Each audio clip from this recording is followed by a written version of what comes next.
పెద్ద నాయకులు అంటున్నారా?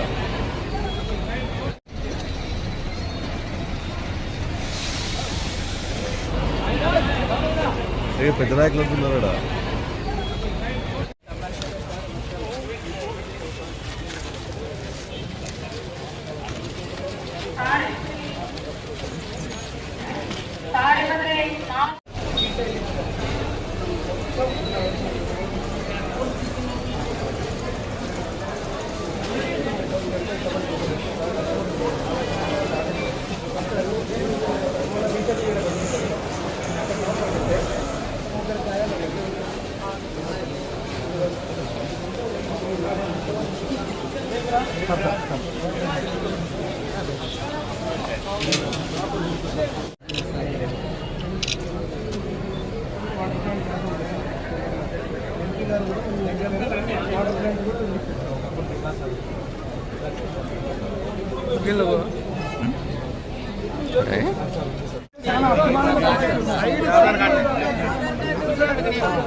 ఆధార్ కార్డు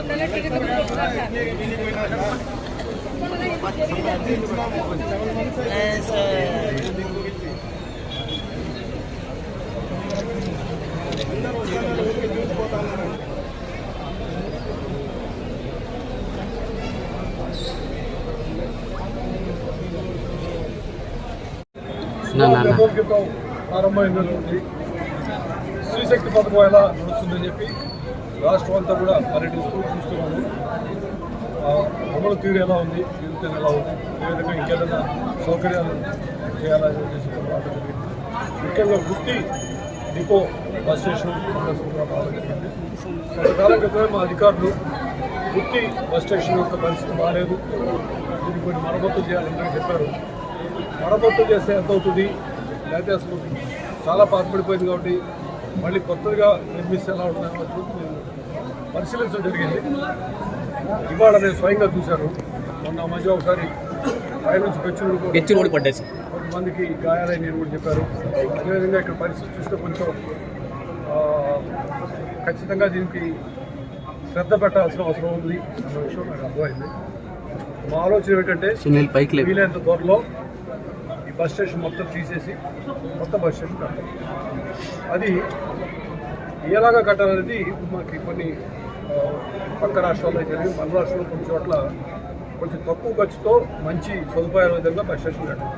ఈ మధ్యలో మేము పాత శ్రీకాకుళం జిల్లా విజయనగరం నుండి రాజాం బస్ స్టేషన్ కట్టాము.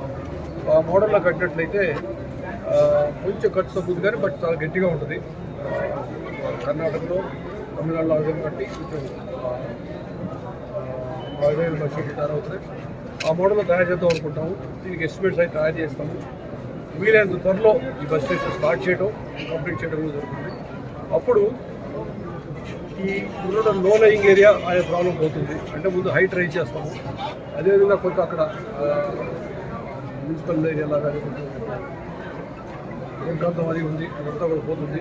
మొత్తం గుత్తి బస్ స్టేషను పూర్తిగా అధునాతనంగా తయారు చేయడానికి అన్ని ఏర్పాట్లు చేయడం జరుగుతుంది. ఎందుకంటే ప్రజలు చెప్పారు, కొంతమంది ప్రయాణికులు తెలియజేశారు, అదేవిధంగా కొన్ని పార్టీల వాళ్ళు చెప్పారు.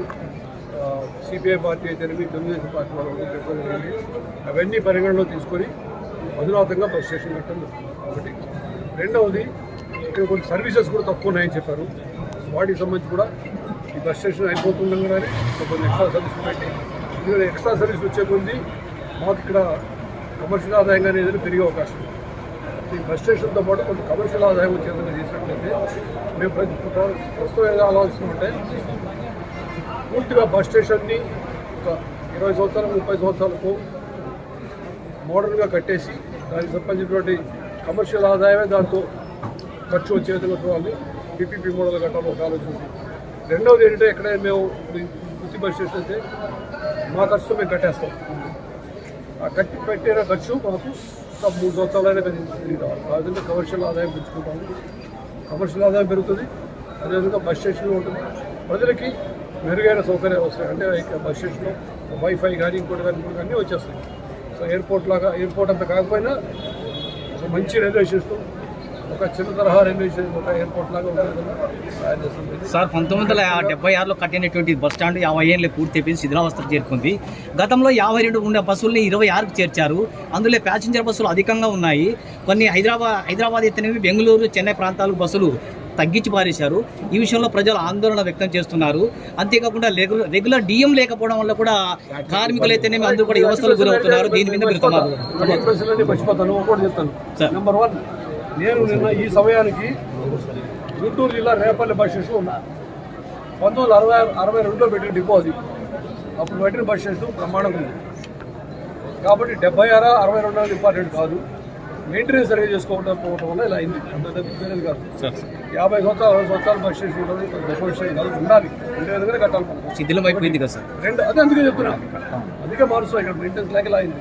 రెండవది మీరు చెప్పిన బస్ సర్వీస్ లక్ష చెప్పాను, పెంచుతాం.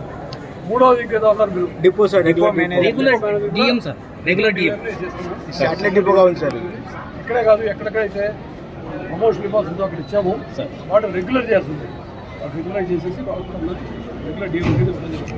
సో మీరు మీకు నేను చెప్పేది ఏంటంటే, మా సిబ్బంది కానీ ప్రయాణికులు కానీ మీరు అన్నట్టు ఆందోళన చెందాల్సిన ఎవరికీ లేదు.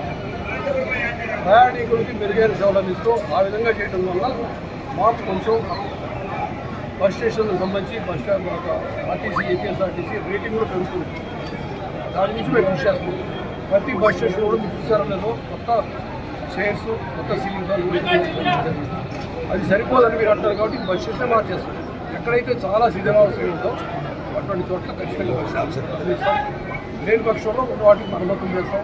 ఏ విధంగా అయినా సరే ప్రయాణికులు మెరుగైన సేవలు అందిస్తాం. మీరు అన్నట్టు ఎవరు ఆందోళన చెందవలసిన అవసరం లేకుండా చేయడం మా బాధ్యత. మీరు భరోసా చేసే ప్రయాణికులంతా నిరాశ చెందారు సార్. బాగుంటుంది. చెప్తున్నా కదా, నేను ఇప్పుడే ఉన్నతో చెప్పాను. ఇప్పుడే పార్టీ వాళ్ళకి చెప్పాను.